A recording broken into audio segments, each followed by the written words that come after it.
Very very good afternoon. Shruti, Raghav, Paras, Girdhar, Yash, Yukta, Nikhil, Hemant, सभी को good afternoon. आइए फटाफट से। तो जनाब, लास्ट में मैंने शायद 2 होमवर्क दिए थे आपको। 52 वाला तो मैंने कटवा दिया था आप लोगों को, और 53 वाला जो था वो मैंने कहा था एक बार आप थोड़ा सा सॉल्यूशन उसका देख के आएंगे। खुशी, गुड आफ्टरनून। चलो जनाब, शुरू करते हैं अपन। 53 वाले में तो कुछ ज़्यादा बातें थी नहीं, और इसमें एक करेक्शन भी करवाया था मैंने आप लोगों को। रिपेयर का जो एक्सपेंडिचर है वो 87 की बजाय आपको 81 करना था, और बाकी कैलकुलेशन वैसी ही थी जैसी इसके अंदर होनी चाहिए थी। इसको मैं एक बार, अगर टाइम रहा तो बाद में डिस्कस करेंगे। अभी एक नया तरह का क्वेश्चन है 54, पहले इसको देखेंगे, समय रहा तो 53 को भी डिसाइड करके चलेंगे। आओ जनाब, 54 क्वेश्चन नंबर जो है, 54 क्वेश्चन नंबर में देखो, पहले तो ये डिसाइड करो ये कौन सी वाली इंडस्ट्री से जुड़ा हुआ है। कौन सी वाली इंडस्ट्री से जुड़ा हुआ है? सर ये जुड़ा हुआ है होटल इंडस्ट्री से, क्योंकि लास्ट में आपको क्या निकालना है? रूम रेंट निकालना है, और रूम रेंट होता है वो होटल वाली इंडस्ट्री में ही निकाला जाता है। अब आइए जनाब, इस सवाल को, थोड़ा सा यूनिक सवाल है ये। इसमें 2-3 बातें अलग है। सीजन और नो ऑफ सीजन की कैलकुलेशन है ना, वो थोड़ी सी अलग कैलकुलेशन है। आइए सब पढ़ते हैं सवाल को। बोलता है manor lodging home is being run in a small hill station of 50 single room. 50 single room है भाई इस होटल वाले के पास में। The home offer concessional rate during 6 off month season of the year. जब ऑफ मंथ सीजन होते हैं ना, 6 महीने ग्राहक कम आते हैं, ग्राहक कम आते हैं तो ऑफ सीजन होता है। ड्यूरिंग दिस पीरियड क्या करते हैं भाई? Half the full room rent charge, जितना फुल रूम रेंट लेते हैं अपन, उसका आधा ही चार्ज करते हैं ऑफ सीजन में। प्रॉफिट जो कमाना है वो 20% रूम रेंट का कमाना है। कुछ डेटा आपको दे रखा है, 30 दिन आपको अज्यूम करने हैं एक महीने में। ऑक्यूपेंसी 80% रहेगी आपकी सीजन के अंदर, और 40% रहेगी आपकी ऑफ सीजन के अंदर। तो मेरे साथ थोड़ी थोड़ी बातें पहले लिखना स्टार्ट करिएगा। एक छोटा सा वर्किंग नोट पहले लिखना स्टार्ट करिएगा। देखो भाई लोगों, 12 महीने होते हैं, क्योंकि होटल के कैलकुलेशन में अपने को पूरे 12 महीने की कैलकुलेशन करनी। क्वेश्चन बोलना चाहता है कि 12 महीने में से ना सीजन और ऑफ सीजन मिला के 2 चीज हैं, लेकिन मैं अभी सीजन ऑफ सीजन लिखूंगा नहीं। क्यों? क्योंकि एक लास्ट में इसमें एक लाइन दे रखी है, एक बार ये वाली लाइन और पढ़ना। मंथली लाइटिंग चार्जेस 120 रुपया पर रूम। लाइटिंग का जो खर्चा है, रूम में जो लाइट जलेगी उसका खर्चा है 120 रुपया पर room, accept in 4 month in winter. बच्चों, विंटर का मतलब सर्दियों का मौसम होता है, और सर्दियों का मौसम इस क्वेश्चन के हिसाब से कितने महीने का है? 4 महीने का। ये लाइन लिखी हुई है पॉइंट नंबर 5 में। तो क्या मैं एक काम कर सकता हूं क्या, कि अगर 4 मंथ विंटर है तो 7 मंथ कौन सा महीना होगा, कौन सा सीजन चलेगा? सॉरी, 8 महीने, 8 और 4 12 होते हैं ना। तो 8 महीने क्या समर कह दूं क्या मैं? 8 मंथ तो है समर के, गर्मियों का मौसम है, और 4 महीने हैं आपके विंटर के। ओके, विंटर के। ये क्वेश्चन ने मुझे पॉइंट नंबर 5 में बता रखा है। अब जब 4 महीने ये है, और क्वेश्चन ने मुझे बोला है 6 महीने सीजन है और 6 महीने ऑफ सीजन है, मतलब ग्राहक 6 महीने कम आते हैं और 6 महीने ज्यादा आते हैं। तो मैं जानना आपसे ये चाहता हूं कि भाई कौन से वाले 6 महीने में ग्राहक कम आते हैं? इस वाले, इसमें से 6 महीने ग्राहक कम आएंगे, या 4 महीने इसमें कम आएंगे? आपको जनरल सेंस में क्या लगता है, ऑफ सीजन विंटर में होता है कि समर में होता है? भाई देखो, ये समर में होता है कि विंटर में होता है, इसका मतलब इस बात से नहीं है कि मौसम कैसा है, वो तो डेस्टिनेशन देखा जाएगा। कई जगह लोग गर्मियों में ज्यादा जाते हैं, कई जगह लोग सर्दियों में ज्यादा जाते हैं। लेकिन अगर मैं आपको कहूं कि एक होटल है और बिजली का बिल है, वो समर में कम आता है, रूम की लाइटिंग वगैरह का बिल कम आता है समर के अंदर, और विंटर में रूम की लाइटिंग ज्यादा होती है, मतलब ऑक्यूपेंसी रेट ज्यादा होता है। तो अगर मैं बिजली के बिल के हिसाब से बात करना चाहूं, तो जब बिजली का बिल ज्यादा आ रहा होगा तो कस्टमर ज्यादा आएंगे, कि बिजली का बिल कम आ रहा होगा तब कस्टमर ज्यादा आएंगे? जब बिजली का बिल ज्यादा आ रहा होगा तो इसका मतलब है वो सीजनल पीरियड है। जब, हाँ जी, वापस रिपीट करते हैं, देखना, वापस एक बार सोचना, मैं आपको लास्ट साथ में लाइन भी पढ़ा के चलता हूँ। देखो, बोलता है बिजली का बिल 120 रुपया पर महीने लगता है, ये बात ठीक है, एक्सेप्ट इन 4 मंथ, 4 महीने के अलावा 120 लगता है। व्हेन इट इज 30 रुपया पर room and cost is the basis on the basis of the full occupancy. इस लाइन को पढ़ के आप मुझे बताइए, बिजली का बिल समर में कम आता है कि विंटर में कम आता है? इस लाइन को पढ़ना है।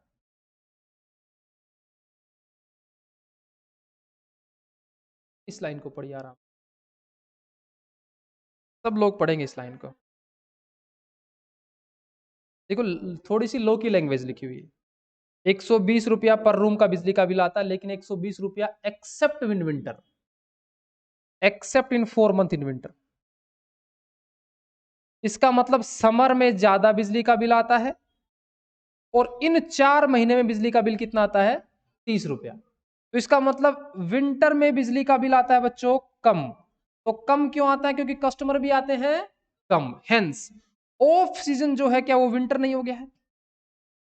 ऑफ सीजन कौन सा हो गया है? विंटर। तो बच्चों, अब आपको जो मैं डायग्राम लिखवा रहा था ना, उसमें यही बात आपको लिखनी है। विंटर के नीचे लिखना आप, इसके नीचे लिखना ऑफ सीजन। और ये बात मुझे पता लगी है 5वें पॉइंट नंबर से, लाइट का बिल है वो कम आ रहा है। देखो, क्वेश्चन खुद नहीं बताएगा आपको कि सीजन ऑफ सीजन कब है, वो कोई खर्चा ऐसा बताएगा कि उस खर्चे के बेस पे आप डिसाइड करोगे कि लाइटिंग का खर्चा अगर ज्यादा आ रहा है, इसका मतलब सीजन ज्यादा है, ग्राहक लोग ज्यादा आएंगे तो मीटर में बिजली का बिल भी ज्यादा आएगा, जब ग्राहक लोग कम आएंगे तो बिजली का बिल भी कम आएगा। तो इस क्वेश्चन में स्पेसिफिकली नहीं लिखा कि भैया ये वाले में भी ग्राहक कम आएंगे और इस वाले महीने में ग्राहक ज्यादा आएंगे, उसने एक हिंट दिया कि बिजली का बिल। तो ये बात पॉइंट नंबर 5 में लिखी हुई थी, ऑफ सीजन। अब यहां से मैंने अनुमान लगाया बिजली का बिल कम है विंटर में, तो hence this is the off season. Okay, लेकिन क्वेश्चन की पहली लाइन में देवसी बोल रही, सर ऐसे तो ऐसे भी गैस कर सकते हैं क्या कि होटल का हिल स्टेशन पर है तो समर में ज्यादा सीजन नहीं? ऐसा तो नहीं कर सकते, हो सकता है हिल स्टेशन पे लोग सर्दियों में ज्यादा जाते हो, जैसे मनाली वगैरह में तो बर्फ के आनंद लेने सर्दियों में ही जाते हैं। तो अपन उस बात से डिसाइड नहीं करेंगे, अपन उस बात से डिसाइड करेंगे कि वेरिएबल कॉस्ट ज्यादा कब आती है। वेरिएबल कॉस्ट होटल की तभी ज्यादा आएगी जब ग्राहक ज्यादा आएंगे, तो जब ग्राहक ज्यादा आएंगे तो इसका मतलब है वो आपका सीजन पीरियड होगा। ओके, सो बच्चों, ऑफ सीजन हो गया 4 महीने, लेकिन क्वेश्चन की पहली लाइन में लिखा था इसने 6 ऑफ मंथ सीजन है ड्यूरिंग द ईयर। तो आप मेरे को बताओ, 4 महीने तो ऑफ सीजन विंटर के हो गए, तो बाकी के 2 महीने ऑफ सीजन वाले कौन से होंगे? तो इसका मतलब मुझे समर वालों को फिर से 2 पार्ट में बांटना पड़ेगा। बस इस सवाल में यही थोड़ी सी अलग बात थी। इसमें से बच्चों 2 महीने तो इधर रख लो, उसको बोलो ऑफ सीजन, और 6 महीने अलग रख लो, इसको बोलो सीजन।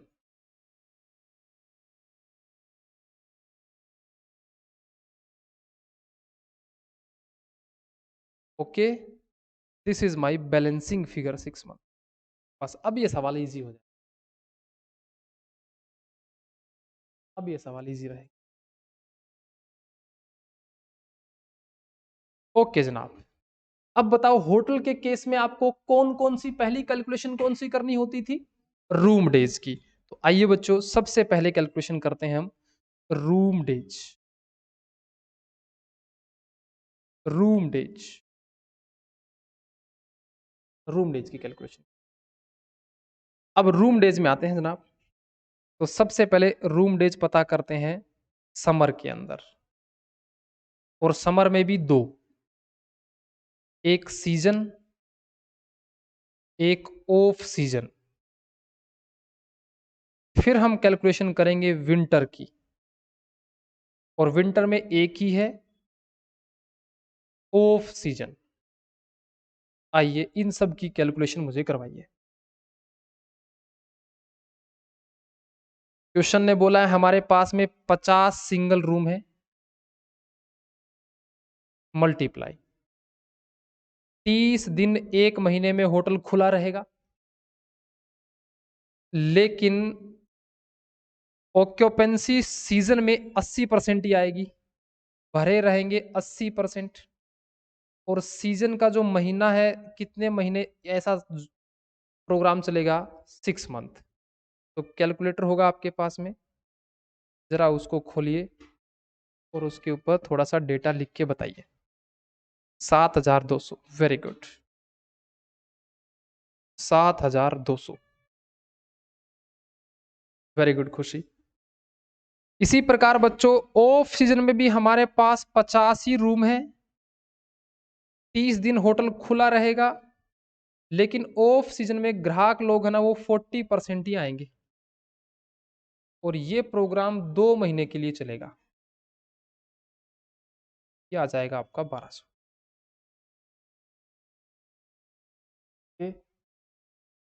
विंटर में भी हमारे पास 50 रूम हैं, हम तो 30 के 30 दिन होटल को खोलेंगे, लेकिन क्योंकि ऑफ सीजन है तो ग्राहक 40% ही आएंगे, और ये प्रोग्राम 4 महीने चलेगा,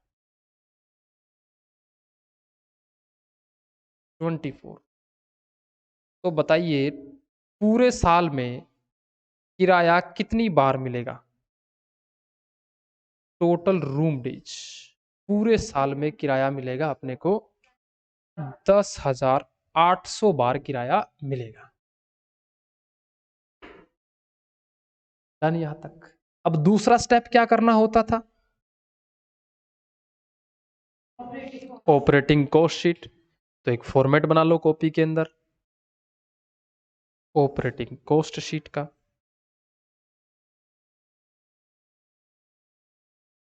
एक काम तो ये हो गया हमारा। आइए जनाब ऑपरेटिंग कॉस्ट शीट पे चलते हैं। ये ऑपरेटिंग जो कॉस्ट शीट होगी, ये होटल के लिए बनेगी कि रूम के लिए बनेगी? ये पूरे होटल के लिए बनेगी। और कितने टाइम पीरियड के लिए? 1 साल के लिए। इसमें सारे के सारे एक्सपेंडिचर 1 बाय 1 करके लिख देंगे।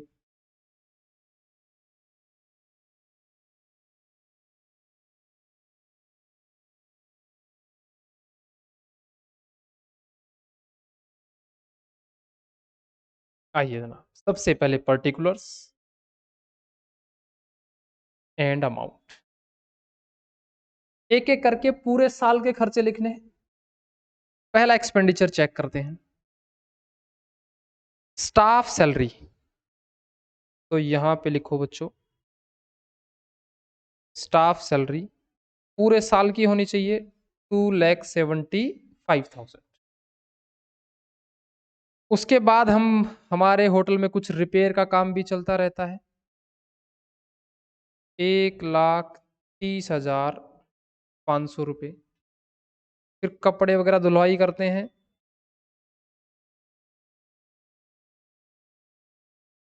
लिनन क्या होता है भाई पता है? कपड़े की एक वैरायटी होती है लिनन, ठीक है। बेडशीट वगैरह जो होती है ना सफेद कलर की, कई बार वो कपड़े को लिनन एक क्वालिटी होती है कपड़े की। 4 पे चलो, इंटीरियर का काम करवाया हमने, इंटीरियर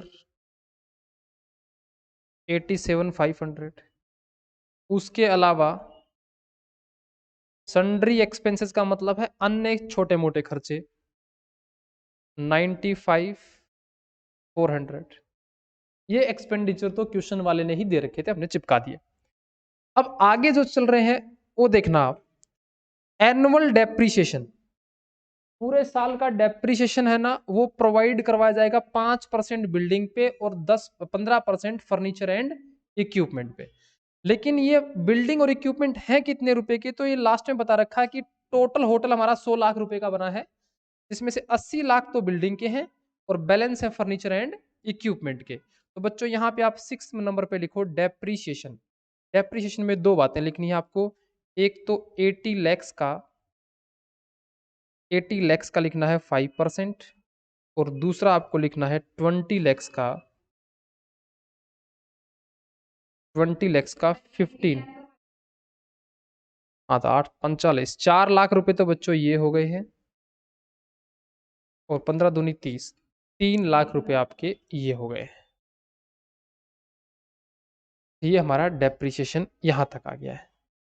बस अब सवाल में कुछ दम नहीं है, बस अब तो अपने को वो जो पहला वाला काम ही मुश्किल था, बस बाकी तो एक्सपेंडिचर लिखने हैं। नेक्स्ट पे आते हैं। रूम अटेंडेंट को 5 रुपया पर रूम डे पे दिया जाएगा on the basis of occupancy of the month. पहले बताइए, ये रूम अटेंडेंट की सैलरी है, ये वेरिएबल कॉस्ट की कैटेगरी में आएगी कि फिक्स्ड में आएगी? वेरिएबल। नंबर ऑफ कस्टमर ज्यादा बुक होंगे तो ऑक्यूपेंसी बेसिस पे ही रूम अटेंडेंट को दिया जाएगा। तो मैं जानना चाहता हूं, एक बार रूम बुक होता है तो 5 रुपया अटेंडेंट को हम देते हैं सैलरी, हमारे रूम टोटल कितनी बार बुक होंगे? वेरी गुड युक्ता। तो जनाब यहां पे लिख देना आप रूम अटेंडेंट। रूम सर ये डेप्रिसिएशन का 2 लाख कहाँ से आया? 2 लाख नहीं, 20 लाख।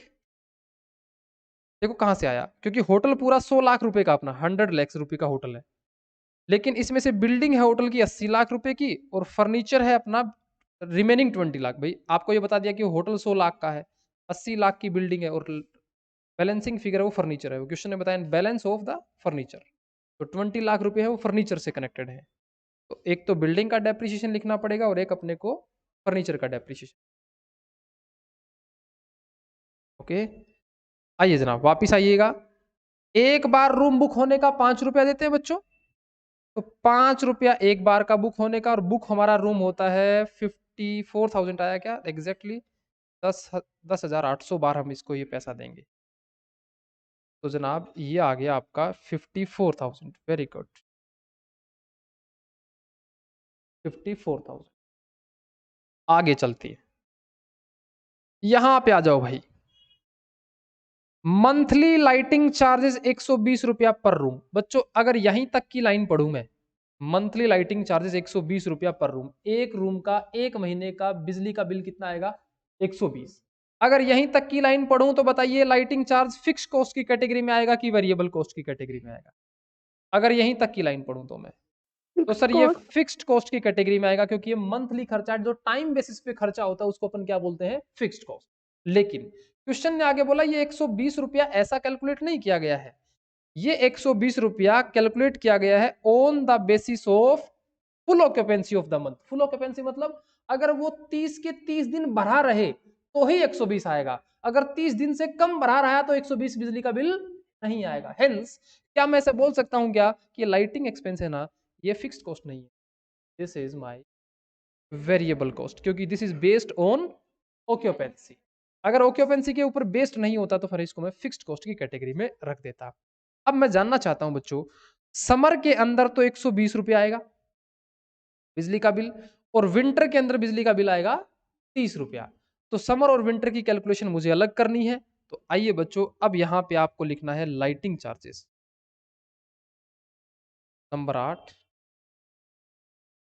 Lighting charges. पहला बच्चों समर। समर के अंदर क्वेश्चन ने बोला है 120 रुपया लगेगा, तो आप रूम को 30 बार बुक कर सकते हो, 30 रूम डेज का। अब पता करो बच्चों, समर के अंदर कितनी बार हमारे को किराया मिलेगा, मतलब कितनी बार हमारे रूम बुक होंगे समर के अंदर। समर के अंदर इन दोनों को जोड़ना पड़ेगा, 8400। समर के अंदर बिजली का बिल जो रहेगा वो 8400 का रहेगा। तो यहाँ पे आप मल्टीप्लाई कर दीजिए इसको 8400 रूम डेज से, तो ये बिजली का बिल बैठेगा आपका समर के अंदर।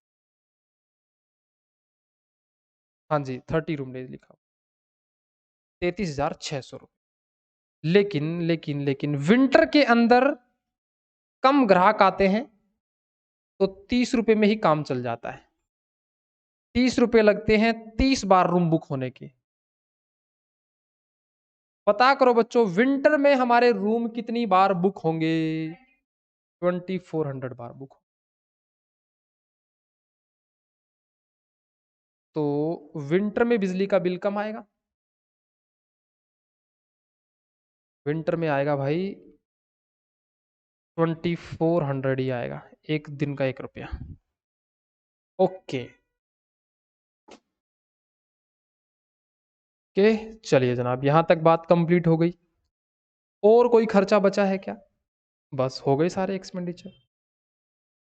अब लगा दीजिए इसका टोटल कॉस्ट, कैलकुलेटर लीजिएगा। 14,18,400, very good Girdhar. Total cost,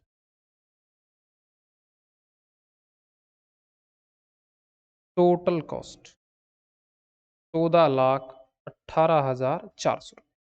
hotel वालों को क्वेश्चन को पढ़ के पता करिए प्रॉफिट कितना परसेंट कमाना है कि कितना अमाउंट कमाना है, ताकि हम लास्ट के अंदर कलेक्शन निकाल पाए। क्वेश्चन ने बोला था भैया जो प्रॉफिट कमाएंगे ना हम, वो कमाएंगे 20% ऑफ रूम रेंट। तो रूम रेंट का मतलब कलेक्शन का ही ना, एक तरह से सेल प्राइस का ही। तो एरो मेरे हिसाब से नीचे वाला बनाना पड़ेगा मुझे, ऐसा वाला एरो 20%। तो ये 100 रुपये है, ये 20 रुपये है, तो ये 80 रुपये है। तो कैलकुलेटर पे लगाइए उंगलियां थोड़ी सी। 1418 डिवाइड बाई 0.8, 17,72,500। तो ये आएगा आपका प्रॉफिट 3,54,600, वेरी गुड। और कलेक्शन आ जाएगा 17 लाख। मेरा गलत तो नहीं आ रहा? 14,370,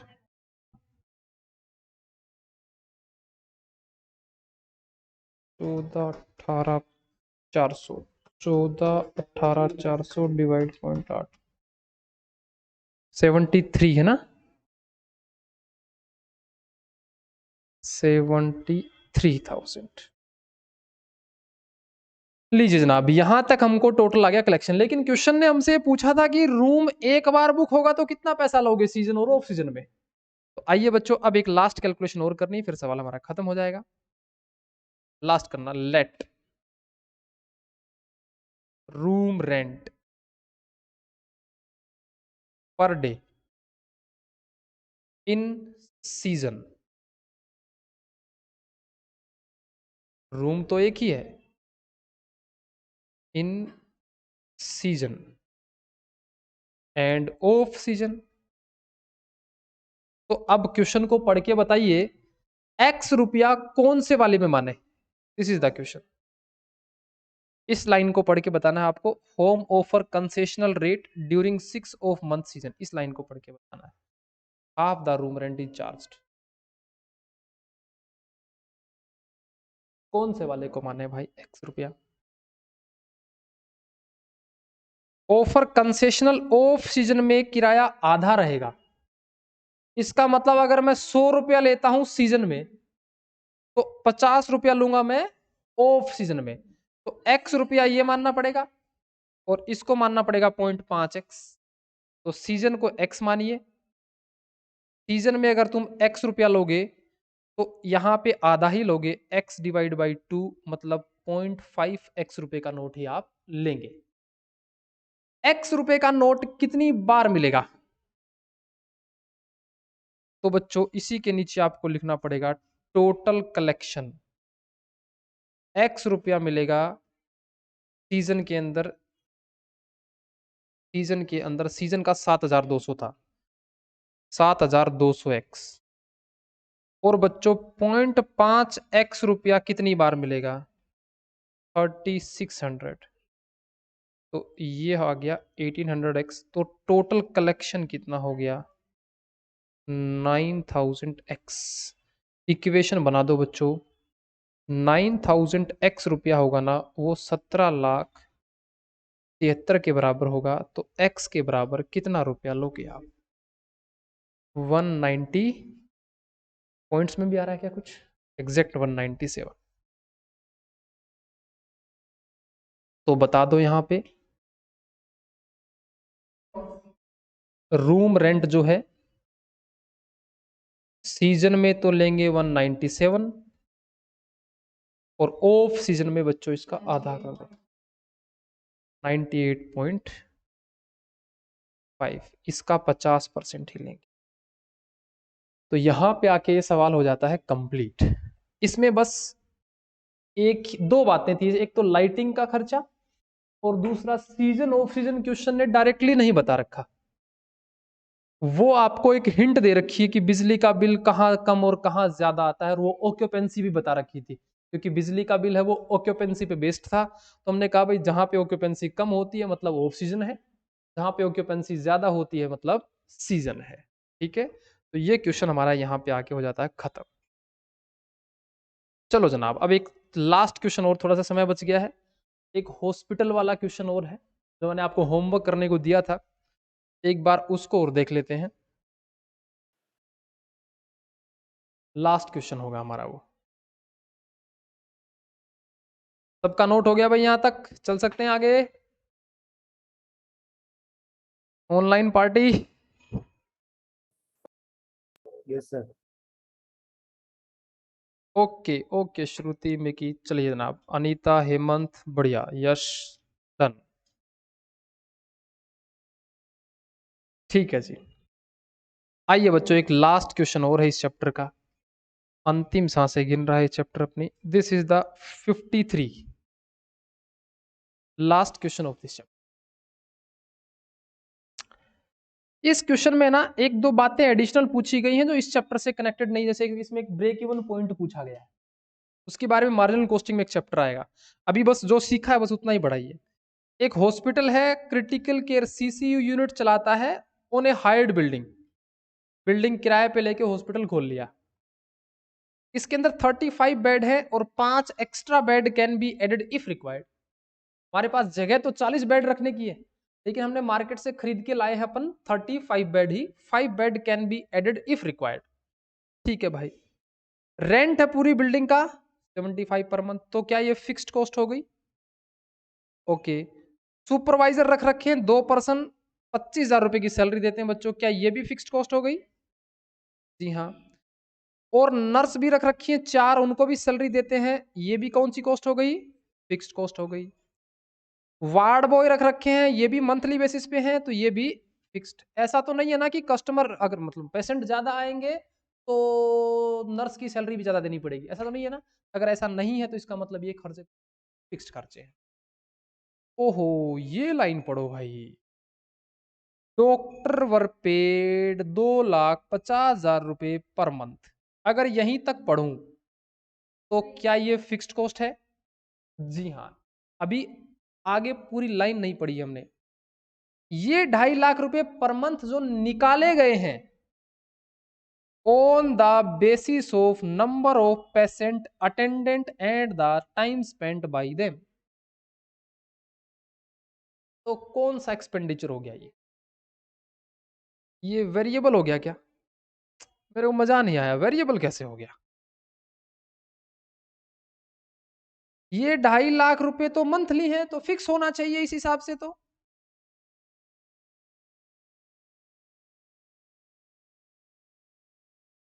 ओहो, ऐसा क्या? देखो सुनो, ये कैसे आया? आंसर तो इसका वेरिएबल है, लेकिन वेरिएबल आंसर क्यों है? देखो भाई, मैंने ना एक डॉक्टर को लेके आया, मैंने कहा भाई तू मेरे हॉस्पिटल में आजा, काम कर यहाँ, मैं तेरे को एक पेशेंट का 500 रुपया तेरे को फीस का दूंगा। और उसने ऐसे करके करके पूरे 12 महीने में बहुत सारे पेशेंट देख दिए। मान लीजिए पूरे 12 महीने में इसने पेशेंट देखे और उसका बन गया 12 दूनी 24, 30 लाख रुपए उसने कमा लिए पूरे 12 महीने। तो अब इसके पत्नी जो पूछेगी वो तो मंथली पूछेगी, पत्नी घर पे मंथली कितना कमा, तो मंथली बताएगा तो बच्चों ये 30 को डिवाइड कितने से करेगा? 12 से।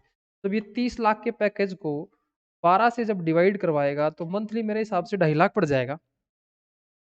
तो मेरे को बताइए, अपनी पत्नी को तो इसने बताया कि 2.5 लाख रुपया कमाता हूं महीने का, क्या इसका फिक्स है क्या 2.5 लाख? ना, ये 2.5 लाख कैलकुलेट तो हुए हैं मंथली, लेकिन ये 2.5 लाख नहीं हुए, ये 30 लाख को डिवाइड किया गया था। ये 30 लाख आए थे नंबर ऑफ पेशेंट जितने अटेंडेंट करे, ज्यादा अटेंड करते तो 30 नहीं 32 होते, कम कम करता तो 28 होते। Hence this is a variable cost, not the fixed cost. Okay. Done भाई, यहां तक भी वेरिएबल कॉस्ट आ गई समझ में। ओके, आगे चलते हैं, आगे चलते हैं। Other expenses of the year, of the year, of the year है अदर एक्सपेंसेस। क्वेश्चन ने खुद ही बता रखा है, रिपेयर करवाते हैं 87, लेकिन इसको काट के आपको 81 लिखना था। This is our fixed cost, ठीक है। उसके बाद बच्चों फूड, क्वेश्चन नहीं लिख रखा, अगर नहीं लिखता तो भी वेरिएबल ही मानते ना, नंबर ऑफ पेशेंट ज्यादा आते तो फूड ज्यादा variable. Other service to patient, ये क्वेश्चन वाले को बताना पड़ता कि फिक्स है कि वेरिएबल है, क्वेश्चन ने बता रखा है वेरिएबल है। कपड़े, लॉन्ड्री, बेडशीट खराब हो जाती है बेड के ऊपर, जितने बार पेशेंट आएंगे वेरिएबल खर्चा है। मेडिसिन्स, वेरिएबल ऐसा थोड़ी ना होगा कि देंगे ही देंगे भाई, तुमसे बीमार हो चाहे मत हो। अदर फिक्स्ड, क्वेश्चन ने बता दिया है। एडमिन अलोकेटेड, अब बच्चों एडमिन एक्सपेंसेस का आगे कुछ नहीं लिखा, बताइए फिक्स है कि वेरिएबल है? फिक्स्ड। अलोकेटेड का मतलब है फिक्स को पेशेंट्स के हिसाब से अलोकेट करना, फिक्स खर्चा होगा, ठीक है। It was estimated that 150 days in a year 35 bed occupied, 150 दिन तो 35 बेड ऑक्यूपाइड रहेंगे। हम्म। तो 2.5 लाख फिक्स्ड कॉस्ट होती, ऊपर वाली वेरिएबल होती। 25 bed occupied for 80 days only. Hospital hire 75 bed at the charge of 100 रुपया पर बेड डे अकोमोडेट। ये लाइन मेरे को समझ में नहीं आई भाई, कौन समझाएगा ये लास्ट वाली लाइन? ये लास्ट वाली लाइन समझ में नहीं आई मेरे को।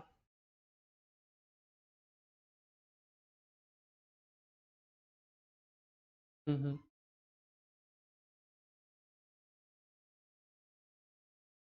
अच्छा, बिल्कुल ठीक। ओके जनाब, इस बात को ना अगर आपके पास में कॉपी है ना बच्चों, तो एक काम करना, इस लाइन को, ये थोड़ी सी ना इसमें ग्रामेटिकल मिस्टेक्स हैं, तो ये थोड़ी लाइन काट के एक नई लाइन आप इसके साथ इंसर्ट करना, एक नई लाइन इंसर्ट करना इसमें, ये वाली लाइन को काट के कॉपी में ही लिख लेना, ठीक है। फिर सॉल्यूशन कर लेना इसका घर पे। यहाँ पे आपको लिखना है टोटल हायर चार्जेस, ये क्वेश्चन के अंदर ही एक चीज आपको मॉडिफाइड करनी है। Total higher charges paid 75,000 rupees for 5 extra bed, for 5 extra beds. एक मैंने एग्जांपल करवाया था, ध्यान हो तो आपको, एक रिवर्स कैलकुलेशन का, कि हमने 5 एक्स्ट्रा बेड लेके आए हैं, उनका हायर चार्जेस तो 75,000 रुपीज है। मैं जानना चाहता हूं एक दिन का किराया अगर 100 रुपया देते हम, तो बताइए ये 5 बेड हमने कितने दिन के लिए हायर किए होंगे। मैंने एक एग्जाम्पल करवाया हुआ है कॉपी में, 8 फटाफट से days। उसको भी देख लोगे तो काम बन जाएगा आपका।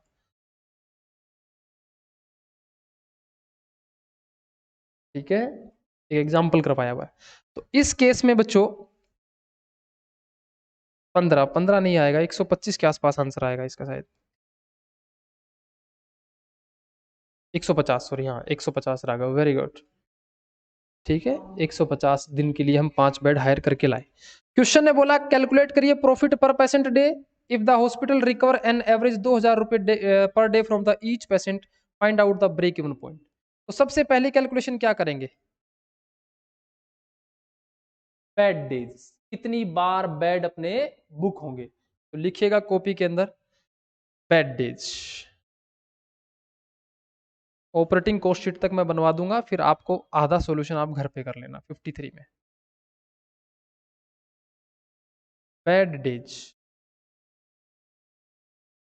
बच्चों हमारे पास में 35 बेड है, क्वेश्चन ने बोला है कि 35 बेड आर ऑक्यूपाइड, अलग अलग बोला है हमको, तो हम क्या बोले भाई, 150 डेज 35 बेड आर ऑक्यूपाइड, तो यहाँ पे लिखना बच्चों 150 दिन तो ऐसे हैं कि हमारे 35 बेड्स है ना वो भरे रहे हैं, तो इनसे किराया कितनी बार मिलेगा? 5250 बार तो पैसा इनसे मिलेगा। फिर क्वेश्चन ने बोला है हमको 25 बेड ऑक्यूपाई हुए 80 दिन, 80 दिन ऐसे थे 25 बेड्स ही ऑक्यूपाई हो पाए, बाकी खाली रहे, तो इनसे हमको बेड के चार्जेस मिलेंगे 2000 बार। लेकिन मैंने कहा भाई ये डेज तो मेरे को पता नहीं, 5 एक्स्ट्रा बेड मैं मार्केट से किराए पे लाया था। एक्स्ट्रा बेड कितने दिन के लिए लाया ये नहीं पता, इनसे किराया कितनी बार कमाऊंगा ये भी नहीं पता, तो ये खाली छोड़ दीजिए। टोटल बेड डेज आ जाएगा आपके पास। इसका बनाना पड़ेगा वर्किंग नोट। वर्किंग नोट कैसे बनाते थे? हायर चार्जेस कितने पे किए equal to number of beds multiply number of days multiply rent per day. तो ये हमने 75,000 रुपीज दिए, 5 बेड लाए, लेकिन नंबर ऑफ डेज नहीं पता कितने दिन के लिए हम किराए पे लाए थे। एक दिन का किराया बच्चों 100 रुपया। तो क्या यहां से आर पार मल्टीप्लाई करोगे तो नंबर ऑफ डेज आ जाएंगे क्या? 150। हम जो 5 एक्स्ट्रा बेड किराए पे लाए ना वो 150 दिन के लिए लाए। तो अब मेरे को पता लग गया कि 150 दिन के लिए 5 बेड लाए, तो इनसे किराया कितनी बार कमाएंगे हम? 750 बार। तो बताइए टोटल किराया पूरा हॉस्पिटल कितनी बार कमाएगा? 8000 टाइम्स। सिंपल सवाल। अब बाकी ऑपरेटिंग कॉस्ट शीट बनानी है आपको। ऑपरेटिंग कॉस्ट शीट बना के टोटल कलेक्शन आ जाएगा। टोटल कलेक्शन में आप प्रॉफिट जोड़ देंगे, प्रॉफिट के बाद खत्म। कर पाएंगे इस क्वेश्चन को? इसका एक ही पोर्शन आपसे सोल्व हो पाएगा, वो है profit per patient day. Break even point अभी नहीं निकलेगा आपसे, क्योंकि ब्रेक इवन पॉइंट निकालने का जो कंसेप्ट है वो एक मार्जिनल कॉस्टिंग चैप्टर में आएगा। उसका एक फॉर्मूला होता है fixed cost divide by contribution. तो ना तो आपको अभी मार्जिनल कॉस्टिंग का पता है क्योंकि अभी बैच शुरू ही हुआ है अपना, ना ही आपको कंट्रीब्यूशन का पता है, तो ये एक अलग चैप्टर से जुड़ी हुई कहानी है। हेंस आपको सिर्फ पार्ट ए का सॉल्यूशन ही करना है, पार्ट बी का सॉल्यूशन अभी आपको नहीं करना है। ओके जनाब।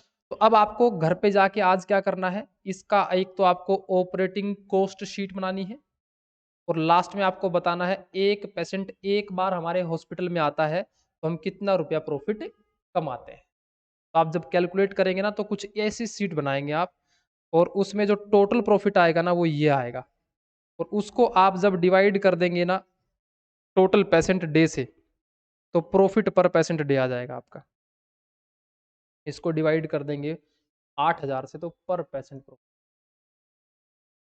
डन भाई, यहां पे चैप्टर हो जाता है अपना खत्म।